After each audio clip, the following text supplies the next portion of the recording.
on October 12, 2014. On November 4, 2014, I voted in my first election.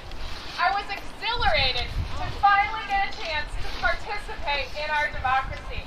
I made sure to register to vote prior to my 18th birthday to ensure I was eligible. I took my first election seriously. I checked the sample ballot ahead of time and I researched the candidates to ensure I was voting for someone who supported human rights, access to health care, equity, and acting on climate change. On November 4, 2014, I voted for Gary Peters to be Michigan's next U.S. Senator. I was excited to vote for a candidate who I thought would make a positive impact on our state and country. When Gary Peters won in 2014, I expected him to enter the Senate and fight for our future. I expected him to champion bills that would create good, dignified jobs for Michiganders. I expected him to fight for health care that serves all people, not just the rich. I expected him to fight for 100% renewable energy and sustainable agriculture. Instead, I see him passing bills that offer piecemeal solutions at a rate too slow to avoid the climate crisis. I see him passing the Great Lakes Restoration Initiative and promote its passage by saying it will, quote, clean waterways, restore habitats, combat invasive species, and prevent pollution. Well, I support all these things and I think they're great. He does not address the largest threat to the Great Lakes and the future of our state, climate change.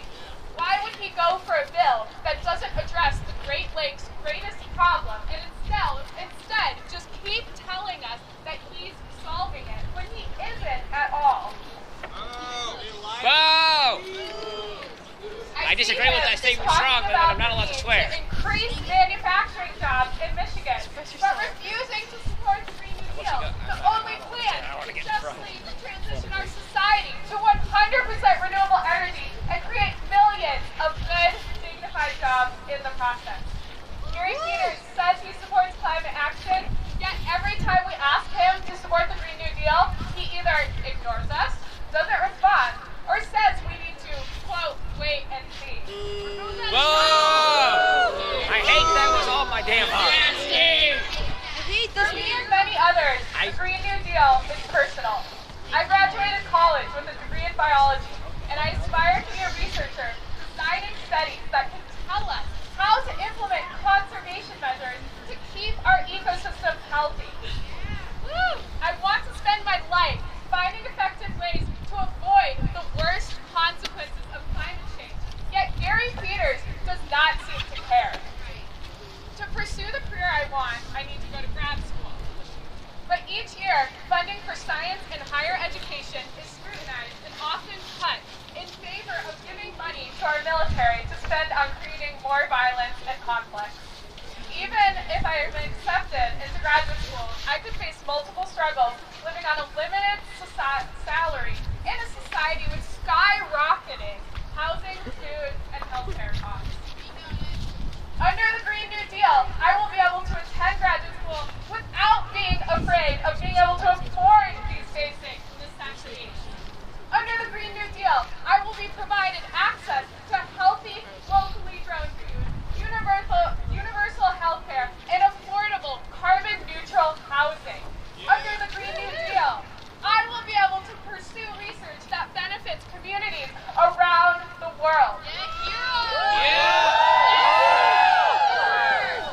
And I am not alone. Millions of Americans will feel the benefits of the Green New Deal.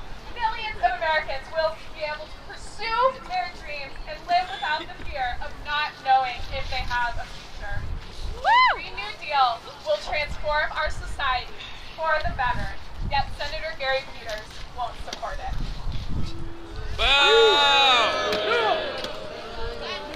I hate to see it. 5 years after voting for Gary Peters in my first election ever, I'm angry.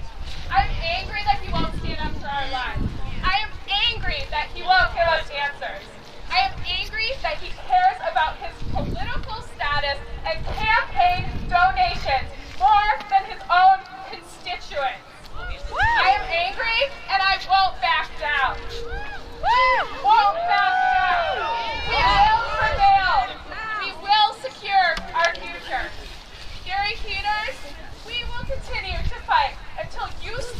on the right side of